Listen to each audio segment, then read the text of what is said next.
Good afternoon. My name is Armelle Faure. I'm a French anthropologist. I graduated in Paris. I have 30 years of experience about the transformation of landscape and local activity, the transformation of local activities caused by large infrastructure. I worked 15 years in Africa. I was consultant to the World Bank as a resettlement specialist during almost 20 years. And I'm going to talk to you about my current project. I'm doing a research for the group Électricité de France and the archives on the upper Dordogne Valley. I published 3 books, 2 books on dams. One is part of the presentation, and each of my books as an author contain oral history data. The location of the current project, so it's the Dordogne Valley. You can see Europe here, so we are somewhere in the Adriatic, and the Dordogne Valley is right in the middle of France. On the map on the right, you can see the red dots. They are the large dams I'm talking about. So they are upstream the river, and this river flows from the middle of France to the Atlantic Ocean. So the project itself is called 100 Witnesses of the Building of 5 Large Dams on the upper Dordogne Valley in France. As you said, the displays speak 60 years later. So what is the purpose of this project? The Faure Dam, which is the dam that is upstream the river, upstream the other 5 dams, has been celebrated as a feast of engineering during decades. But the rural families who inhabited the Dordogne Valley before the dam were always forgotten. They loved their dear river so much that they could not move away. That's why it was easy for me to find them. So the Dordogne Valley project gives these voiceless the opportunity to express their feelings and to describe the social change that they experienced with their families after the flooding of their farms, their land, their castle, everything. So 3 institutions are in a partnership for this project. First, the initiative came from the local authorities when they realized that for the 60th anniversary of the Faure Dam, still it was a feast of engineering, and still the people were forgotten. They called me and asked me to give a conference about the local people. So I did, and it was a big success. So the group Électricité de France was a bit surprised. And so the local authorities asked me to prepare a project, and they will support the project and bring it to the group Électricité de France. But I had been thinking of that during almost 20 years. And I wanted something sustainable, because I knew the people who were going to give me their history were going to be the last people able to talk about the river before the dams. And as a resettlement expert, I know that we don't have data of this kind worldwide. So I went to the public archives and I explained the project, and the directors, the conservateurs, we say in French, said, yes, we need that project. So they signed, and that's how we have 3 institutions in a partnership. You have the logo of the 3 institutions here. Now I'm going to talk to you about methodology. I think a lot of thanks to Annie and Kirsi to explain to us what is a participatory archive. and I think I'm going to try to give an example, but we will discuss it. Is it really an example? How can we improve it? You see what I mean? So when I decided to do this sustainable project with the archives, I went to visit a historian, professor at École Pratique des Hautes Études à Paris, Professor Florence Descamps. You can have free access on her book called The Historian, The Archivist, and the Microphone for free. It's a 864 pages book where you can find a very good methodology, very good data, and many kind of things that you can't even think of when you are doing archives, oral archives. So this is for the theory, but she helped a lot. The fieldwork methodology, I didn't want to have focus group because I knew that these people know them, they know each other a lot, so they won't speak in front of the others. It was a long preparation before coming with the archives to record them, a long preparation with each family because it was a kind of a secret garden for them, and they didn't want to talk about it because, you know, to be displaced is not a very charming story. And we decided to do it on the side of the firework because some of them, you know, cut the houses and into pieces and brought it up 5 kilometers away, some others 350 kilometers away and rebuilt it. So they prefer to be on the side work, on the chimney side. Confidence was the first objective because, as I told you, it was their secret garden.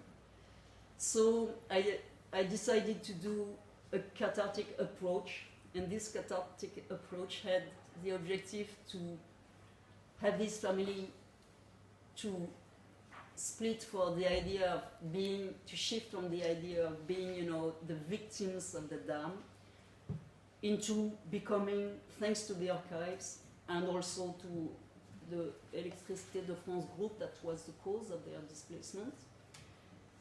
It was very important that this industrial was with us to recognize, you know, what had happened. So the cathartic approach changed their status into being agents of the improvement of France after Second World War. Because all these people were displaced after Second World War because France, as so many other countries, needed badly energy, both for industrial purpose and for households. So participatory archives, the witnesses give data every time. They give us private photographs, they give us court documents, because some of them filed the group EDF, Électricité de France, in order to get better money because they tried to find, you know, other land, and it was never as rich as on the side of the river Dordogne. They gave a lot of drawings because it was important for them during the process of preparation to have either a letter written that they could read as a support for the discussion, or drawings when they were able to draw. Several of them gave drawings, paintings also when they could paint, and films. Many witnesses have given us films that are currently in the archives. I can give you what we do. We take the documents, we digitalize the documents, we give them back the original plus a copy, a digitalized copy for their family. And some of them has decided to have nothing back because for them it was a relief. So currently I'm creating a database for researchers, including documents from the archives and those given by the 100 witnesses. Unfortunately, we do not have much time to talk about the contents of what they say, but it's very useful if you work with displaced people, especially if you work as a resettlement specialist. It is very important to know this, but it's another, conference if you want. Bord des Orgues, Les mots sous le lac, it means the words under the lake. It's the first book that we have published after we have interviewed something like 35 witnesses displaced. And they love the book so much that it is their book. It's no more my book or the book of the photographer. So they speak, but I can't talk about that today.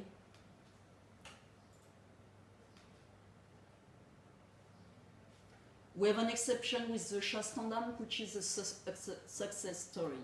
I always like to speak about success stories because it's what, as development agent, we are looking for, but we are not always reaching our objective. But the Chastandam is a dam that was started to be built in '52, and it was in the gorges of the Dordogne, where people were already masons and construction workers. So they could be employed in the building side. And for example, you had Clément Faille that you can see on the left. This man was a basic worker at the age of 16, and he became, today he is at the top of one of the 5th larger firms worldwide in civil works. He lives in Bordeaux. Other people were poor farmers, and now they've retired from the group Électricité de France, so which is very good for them. So going back to our subject, the archives, participatory archives. Beyond heritage and memory, of course we have created the cultural heritage. The most important thing for them is that the memory of the valley is preserved for generations. Because every people that come now, they look at these beautiful artificial lakes, they go to boats, they go boating, they take motos that they can go all over, they are very large lakes. But they forget what was under that. And also we work as a sustainable manner in order that, when a better energy is found, we will have these dams decommissioned, and the landscape is going to come back, and everybody would have forgotten what had happened before in the Dordogne Valley. So that's why I wanted the archives to keep the documents, because they told me that they are able to keep the documents as far as 800 years in Tulle and in Aurillac. So why not keep all these voices, first-hand witnesses, for the future? As I told you, we were giving ownership of their own history to these people, which is very important. We are creating a digital community. This is a big challenge, and that's why I need your help, because of course this community existed before the project. There is a very strong commitment to land locally, from generation, passing on from generation to generation. Of course, my witnesses, the 100, are aged between 80 years old to 100 and something, and they are not digital native, as you can guess. But their grandchildren are, and the commitment to the land is such that we are going to do something with them. So I'm talking about the cultural products that we have already, this book, the audio project, it's finished, it's available on the website. The archival database is going to be finished at the end of December. Currently there is an artistic performance by Carolina Santos. She's working today, you can follow her on her website. She's working and she's listening to part of the 100 voices, and she's preparing a dramaturgy. Then there is a booklet with 50 of the voices and the music. The that will be done with QR codes. You know, you flash the codes and you can listen to the voices of the people. So we are going to do that next. So this is about the artistic performance by Carolina. You can follow it up right now. If you have a computer, you look at the website called Noznak Ubay directly. You have every day she's posting something when she starts at night. She's very busy. She sent me a message in the morning. We have also all these websites that follow our work. But we need to go further, locally with the local associations, because they love that project. They want to co-create, to discuss, to work with the digital native generation of the Upper Dordogne Valley. Of course, a step further internationally, as researchers or artists, also have engineers that want to come to us, to our field work. We already have a community, international community being brought together. All the people who can use this digitalized archive history project about building dams, any other infrastructure, and displacing people. And of course, those of you who want to visit the field in the Upper Dordogne are welcome. Thank you very much for your attention.